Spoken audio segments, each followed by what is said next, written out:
Assalamualaikum. I hope you all are fine and doing good. Welcome to new lecture. And in this lecture, we will prove one more theorem, that is, prove that any point inside an angle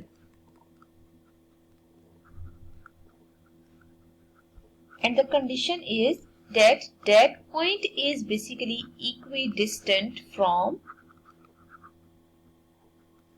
its arms is on the bisector of it. ठीक है, अब देखें इस basically ना इस theorem की statement का मतलब क्या है। पहले तो हमें इससे फिगर ड्रॉ करनी आनी चाहिए। क्वेश्चन की स्टेटमेंट में ये कहा जा रहा है कि अगर फॉर एग्जांपल हम एक एंगल ड्रॉ करते हैं, उसके इनसाइड कोई पॉइंट लेते हैं, ठीक है, तो सबसे पहला काम हम ये करते हैं, यहाँ पे एक एंगल ड्रॉ कर लेते हैं और उस एंगल के इनसाइड कोई पॉइंट लेना है। ठीक है, अच्छा देखिए मैंने सिंपल एक एंगल ड्रॉ किया, ठीक है, और इस एंगल के इनसाइड कोई पॉइंट हम खुद से ट्रेस आउट कर लेते हैं। मतलब ये पॉइंट आपने इस तरह कंसीडर करना है such that its distance should be equal from arms. ठीक है, अब ऐसा है कि हम यहाँ पे येलो कलर में मार्क कर देते हैं कि इसका डिस्टेंस इस आर्म से और इस आर्म से इक्वल होना चाहिए। ठीक है, अब देखिए जब भी हम डिस्टेंस फाइंड आउट करते हैं ना, बेसिकली वो परपेंडिकुलर डिस्टेंस ही हमने फाइंड आउट करना होता है। ठीक है, डिस्टेंस या हाइट जब भी हम फाइंड आउट करें तो परपेंडिकुलर ही होनी चाहिए। तो ऐसा करते हैं कि हम परपेंडिकुलर यहाँ मेंशन कर देते हैं और यहाँ पे पॉइंट पी लिख देते हैं, क्योंकि हमने इस पी पॉइंट का डिस्टेंस आर्म से इक्वल प्रूव करना है। ठीक है, ए बी मार्क कर लेते हैं, इस पॉइंट को हम ओ का नाम दे देते हैं और this is R and this is Q. It's up to you, आप जो मर्जी नेमिंग दें। ठीक है, नेमिंग से कोई फर्क नहीं पड़ता, आप कोई भी अल्फाबेट यूज कर सकते हैं। अब देखिए सबसे पहले हमारी वर्किंग ये होनी चाहिए कि हमने गिवन में लिखना है। तो क्वेश्चन की स्टेटमेंट में गिवन है कि the point is given in such a way that its distance from R and Q equal. ठीक है, मतलब पी का डिस्टेंस अपने आर्म से इक्वल है ना, ओ ए आर में ओ बी आर में, तो हमने तो परपेंडिकुलर डिस्टेंस लेना है। इट मींस आपको गिवन ये है कि पी आर और पी क्यू आपस में कॉन्ग्रुएंट है। ठीक है, एंड ये कंडीशन भी बताना जरूरी है कि पी आर जो है वो ओ ए पे परपेंडिकुलर है एंड जो सेकंड पी क्यू है वो ओ बी पे परपेंडिकुलर है। ठीक है, तो मतलब ये दो कंडीशंस भी हमने साथ साथ मेंशन करनी है ताकि हमें ये आइडिया हो कि जो बेसिकली कंडीशन है वो किसके लिए डिफाइन की जा रही है। ठीक है, अब हम मूव करते हैं टू प्रूव पे। बेसिकली हमें प्रूव क्या करना है, प्रूव ये करना है कि अगर ये कंडीशन होल्ड कर रही है इट विल बाइसेक्ट एंगल। ठीक है, तो यहाँ पे हम ऐसा करते हैं, पी पॉइंट से पी को ओ से ज्वाइन कर लेते हैं। ज्वाइन करने के बाद बेसिकली हमने ये बताना है कि हमने प्रूव ये करना है कि इस पी पॉइंट को जब आप ओ से ज्वाइन करते हैं ना, वो इन एंगल्स को बाइसेक्ट करेगा। ठीक है, तो यहाँ पे ये दो एंगल आ रहे हैं ना, हमने प्रूव ये करना है बेसिकली ये दोनों एंगल इक्वल हैं। ठीक है, तो इसके लिए हम क्या करते हैं, इसको एंगल 1 मार्क कर लेते हैं, इसको एंगल 2 मार्क कर लेते हैं अपनी आसानी के लिए, और अब हम टू प्रूव लिखते हैं कि we have to prove basically that measurement angle 1 is congruent to measurement angle 2। ठीक है, अगर हम मेजरमेंट एंगल 1 और 2 को कॉन्ग्रुएंट प्रूव कर लेते हैं ना, तो बेसिकली इसका मतलब यही होगा कि ये जो एंगल है वो बाइसेक्टर के ऊपर मौजूद है। ठीक है, और you can say that P is on bisector of angle. ठीक है, और बाइसेक्टर ऑफ कौन सा एंगल आ रहा है, बेसिकली एंगल AOB आ रहा है, तो मेंशन कर दें एंगल AOB के लिए आपने करना है। ठीक है, अब देखिए हमें कंस्ट्रक्शन करनी थी तो वो मैंने पहले ही मेंशन कर दिया कंस्ट्रक्शन में कि मैंने ज्वाइन किया O को P से। ठीक है, तो यहाँ पे आप बेशक लिखते हैं join O to P। Construction में जस्ट हमने इतनी सी वर्किंग करनी है।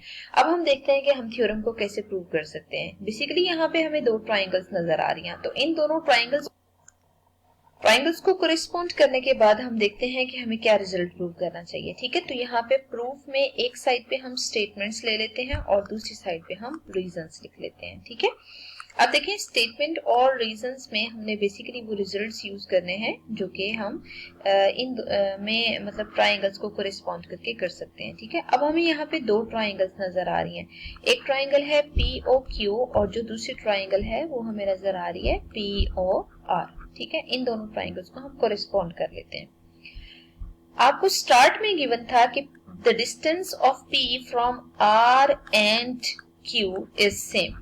ठीक है, तो ये गिवन था आपको कि ये दोनों डिस्टेंस आपस में कॉन्ग्रेंट है। तो सबसे पहला काम आपने ये किया, इन दोनों डिस्टेंसेस को कॉन्ग्रेंट शो कर दिया, और रीजन में हम लिखेंगे कि हमें क्वेश्चन की स्टेटमेंट में गिवन था। ठीक है, अब देखिए आपको साथ ही ये गिवन है कि पी आर बेसिकली परपेंडिकुलर है, मतलब हम यहां लिख लेते हैं कि P R is perpendicular to O A and P Q is perpendicular to O B. ठीक है, अगर ये दो आपको गिवन है ना, तो यहां से हम बता सकते हैं कि measurement angle P R O और measurement angle PQO both are equal। क्यों इक्वल है? Because both are of 90 degree, और साथ आप ये रीजन लिखें तब भी ठीक है।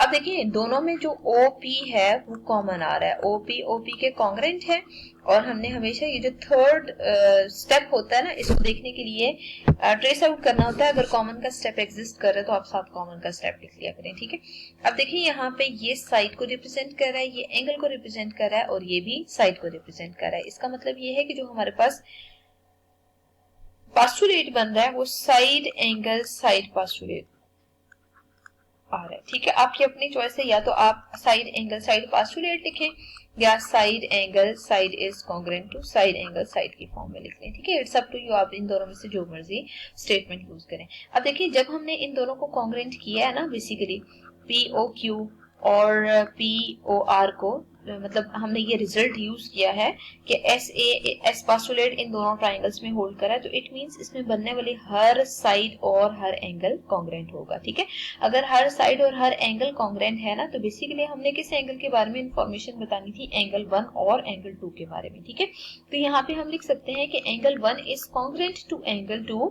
And the reason is these two angles are corresponding angles of congruent triangles। ठीक है, अच्छा अब देखिए वैसे तो मैंने एंगल 1 और एंगल 2 यहाँ पे मार्क करा है, आप इसी की जगह अगर नेमिंग मेंशन करना चाहते हैं ना, तो basically these angles are R O P and the second one is Q O P.